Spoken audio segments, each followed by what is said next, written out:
Assalamu alaikum, peace be upon you, and welcome to Eye on Islam, the show where we look at current affairs through an Islamic lens and break it down from a Muslim perspective. On today's show, the UK's Office for National Statistics has released the data gathered as part of the national census, the results of which has startled many with clear proof that Britain is experiencing great change, with Islam and non-religious identities on the rise and Christianity in clear retreat. Many are asking if Britain can ever truly be considered a Christian country again.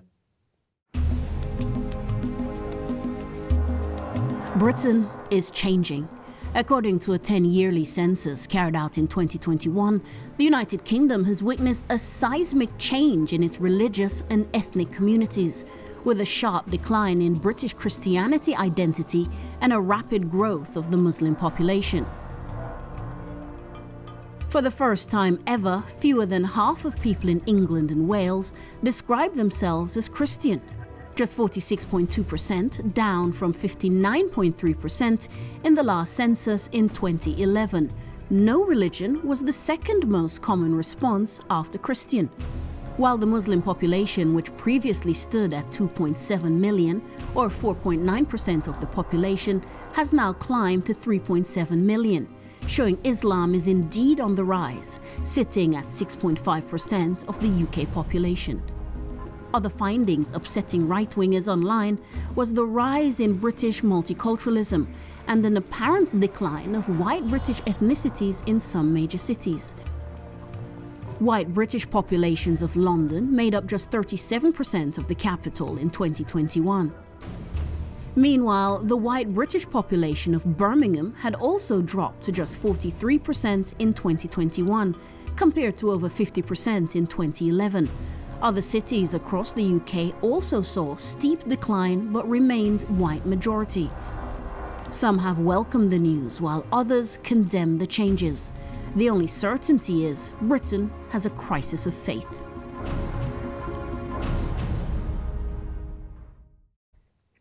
Joining us in the studio today to talk about the census results, we have two esteemed guests. Ahammed Hussain is the CEO of the Muslim civil society group MPAC UK, which encourages civil engagement within the Muslim community here in Britain, and Paul Williams, an ex-Christian who converted to Islam and who now runs the very popular Blogging Theology YouTube channel. Gentlemen, welcome to the show. Thank you so much for coming in. Paul, I'm going to come straight to you because right now it's very clear that there are more Muslims in the UK and quite a few less Christians. Yes. Do you think that that's, what could be the reason inspiring this change?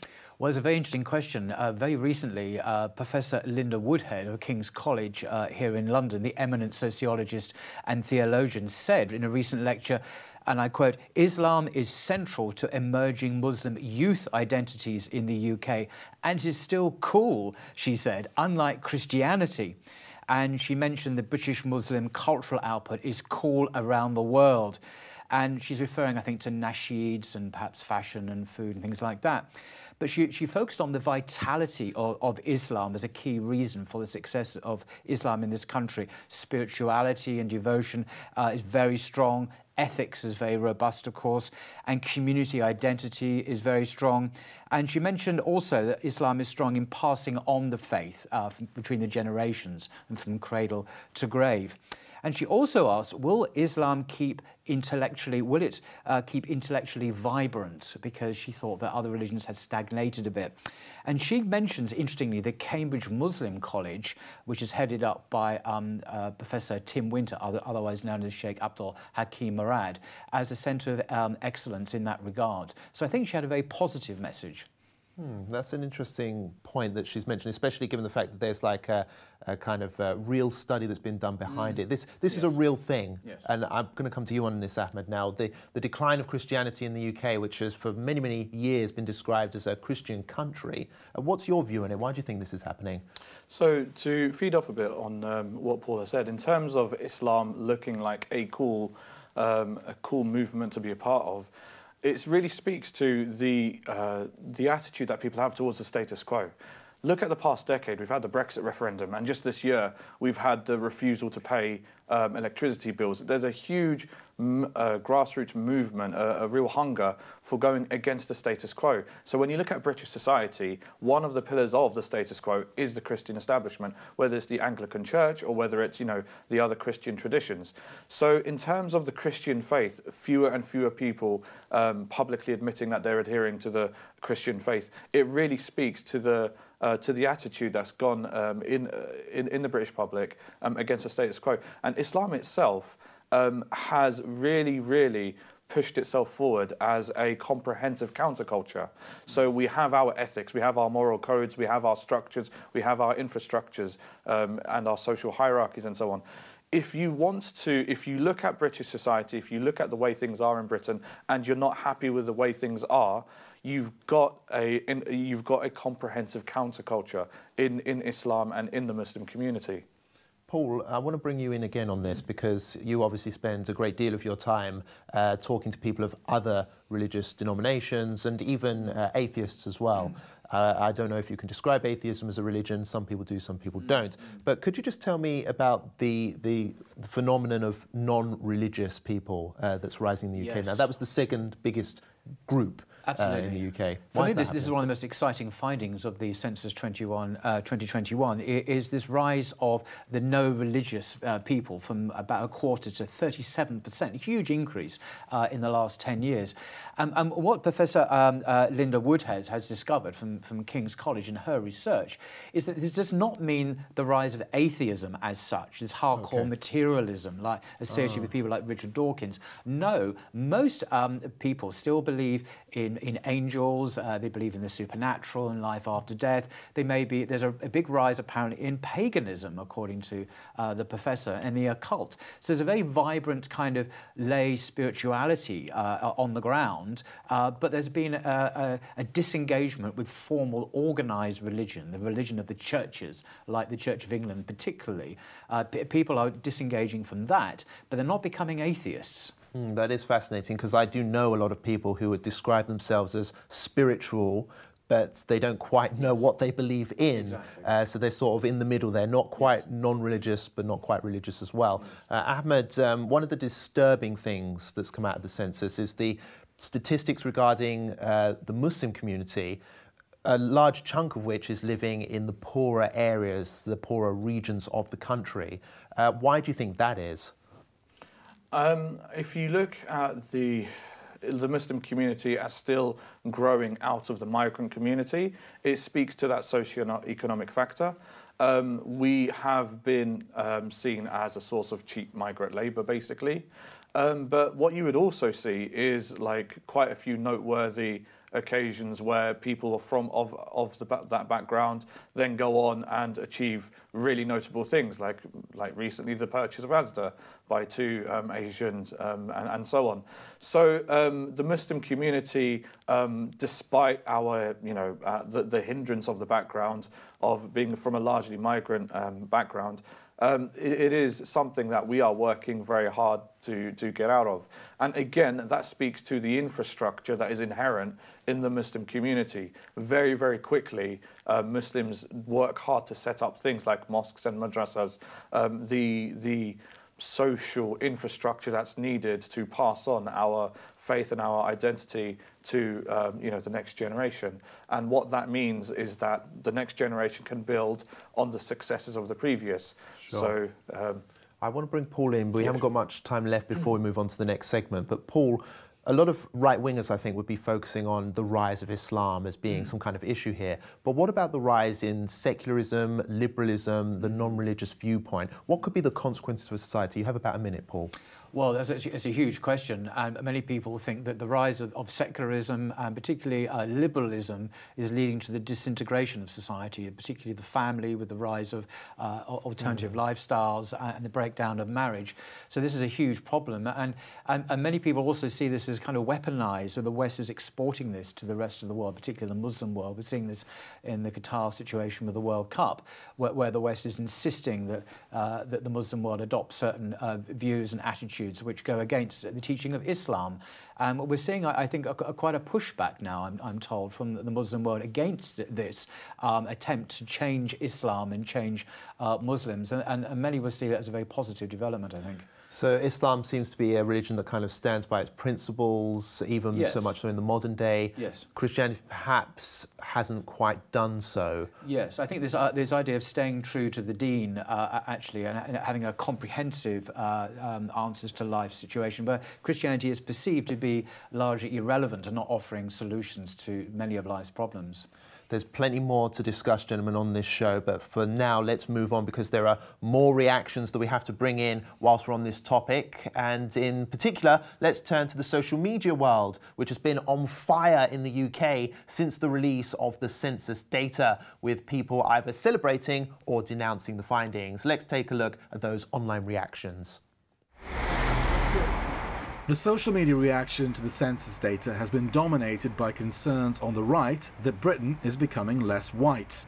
The Office of National Statistics figures are out today showing that London, Birmingham and Manchester are all now minority white cities. Massive, massive demographic changes taking place in our country. More significantly for the country as a whole, it shows that only 46% now identify as Christian. So there is a massive change in the identity of this country that is taking place through immigration. Meanwhile, right-wing anti-Islam commentator Douglas Murray feels the demographic changes are profoundly anti-democratic. Other reactions centred around the decline of Christianity, with less than half of the population now describing themselves as Christian. Some blame church leaders for making too many compromises with the modern secular world.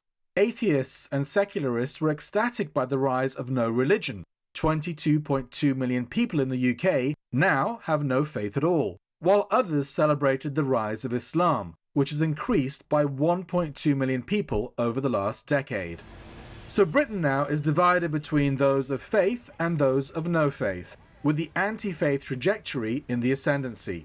This poses huge questions for all religious groups in the UK, and perhaps opportunities as well.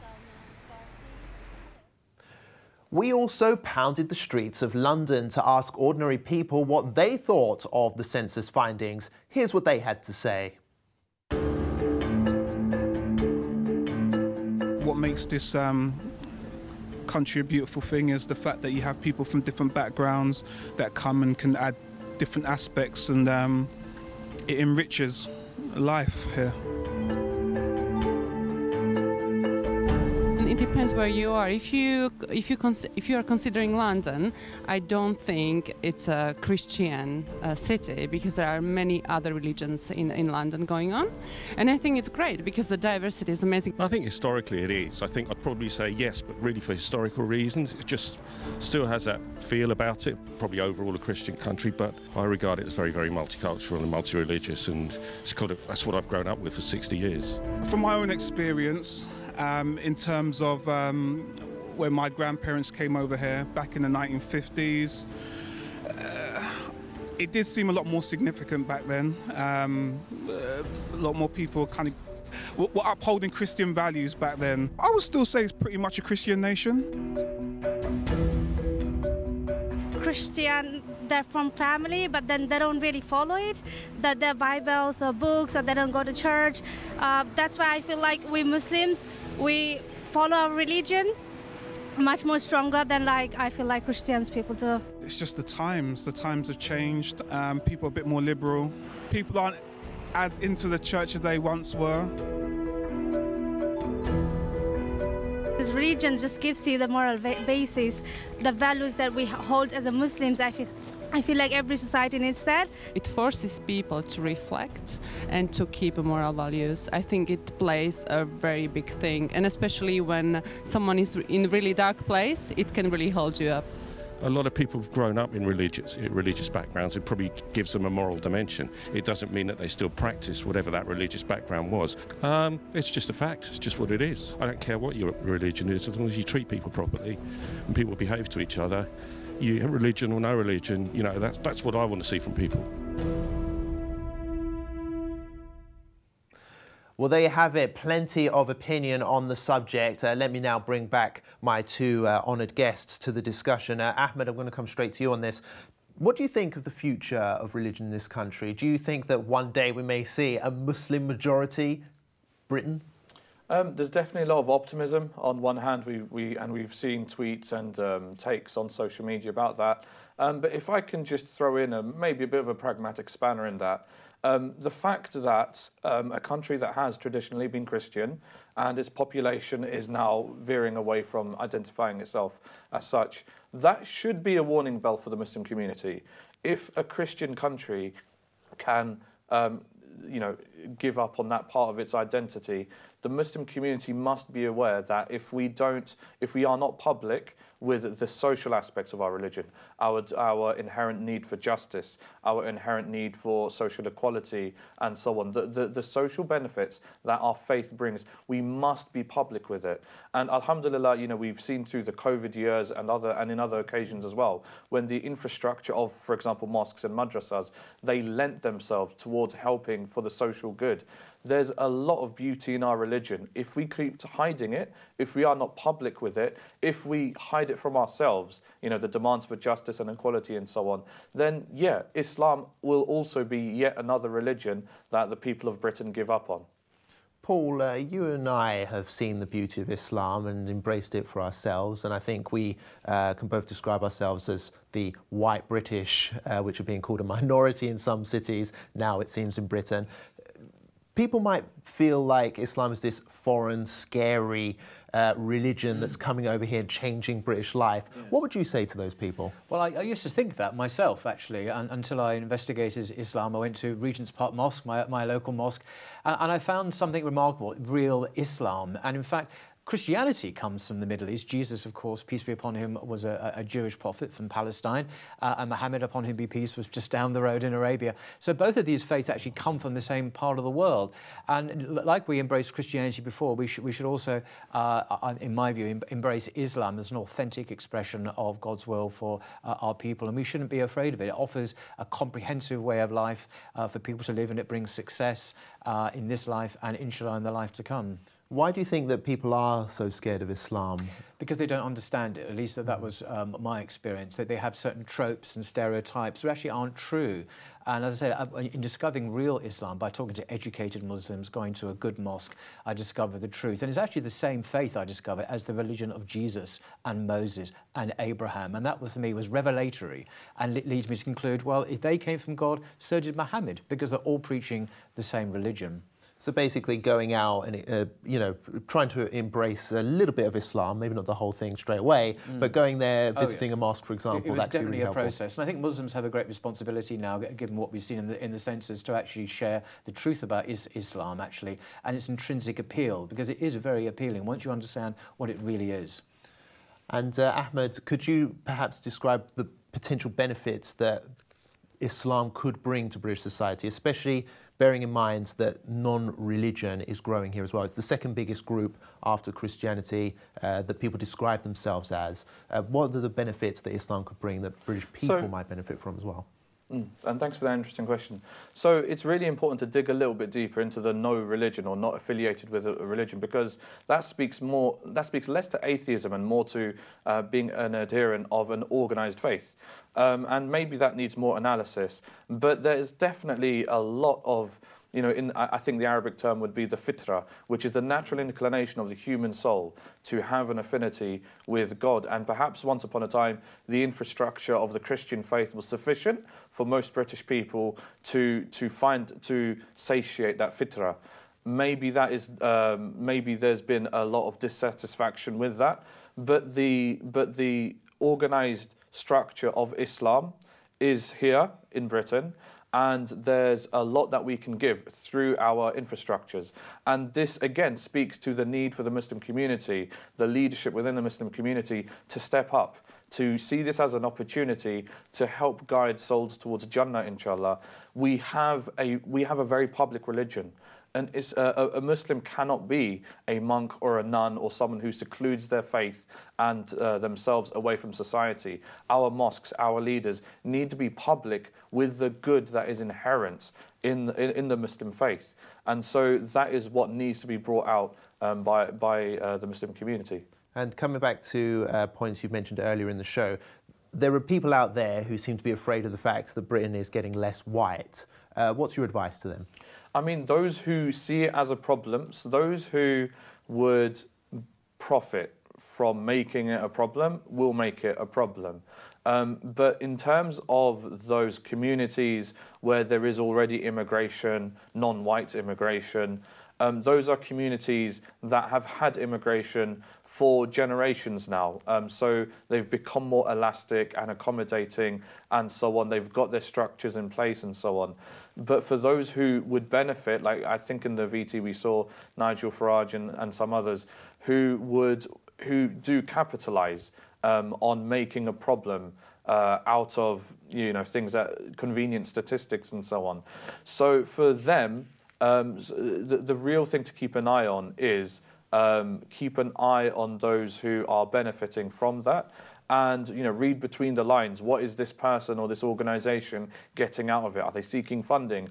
We've had individuals in the past like Tommy Robinson and the EDL who was done in for fraud and embezzlement because they were literally trying to profit off of people's fears while offering no solution at all. These are people in an organization who stand on the sidelines and try to break down social cohesion because of their individual benefit, whereas those of us who are involved with mosques or the youth or the elderly, or we are invested in the social cohesion of Britain, we're just knuckling down and trying to run things like, like scout groups or mosques or youth groups or elderly groups and so on. We are the quiet minority. We want to see our communities really bring British society forward. We want to leave something for our children. Absolutely. We are the quiet majority. And I think it's worth mentioning as well that this white minority statistic is kind of disputed in some cities because apparently it's a minority of people who identify as white British. In some areas there may be a minority, but actually there's still majority white cities if you include the other white ethnicities, so on and so forth. So there is a dispute there. I'm going to come back to Paul because we haven't got long left in the show, Ahmed. I want to bring you in, Paul, and ask you again about what you mentioned earlier in the show about the fact that it's cool to be Muslim these days. Could you just elaborate on that point a little bit? Because obviously there's a bit more to Islam than it's just being cool. Could you perhaps define what you think she meant by it being cool? I mean, that's not my term, but this is Professor Linda Woodhead of King's College in a recent lecture called The Future of Religion in Britain. It's available on YouTube. I do recommend you watch it. And she breaks down the census statistics and the reasons why Islam is succeeding. She said that British Muslim cultural output is cool around the world. It's not just in London. What do you think she meant by cool? Well, I think she's referring to nasheed. She's referring to fashion, food, music, many different things like that are just so popular with youth. But at the core of it, she stresses, is Islam, actually. This is not just an external thing. It is the beating heart of Muslim youth. Because there's obviously this thing right now which is popular on social media. I think it's called the Red Pill movement. It's like this kind of, stand up for your principles and against this new woke trend in the West, this liberalist ideas and that type of thing. Do you think that Islam, for that kind of reason, is seen as cool? It's kind of a bit more... Yes, it's countercultural. It's not part of the bit more masculine kind of thing. Yeah, the status quo. The danger with the Red Pill movement, in my personal view, is it can go to the other extreme. In critiquing the excesses perhaps of feminism or woke ideology, you then go to a very reactionary extreme, the opposite way.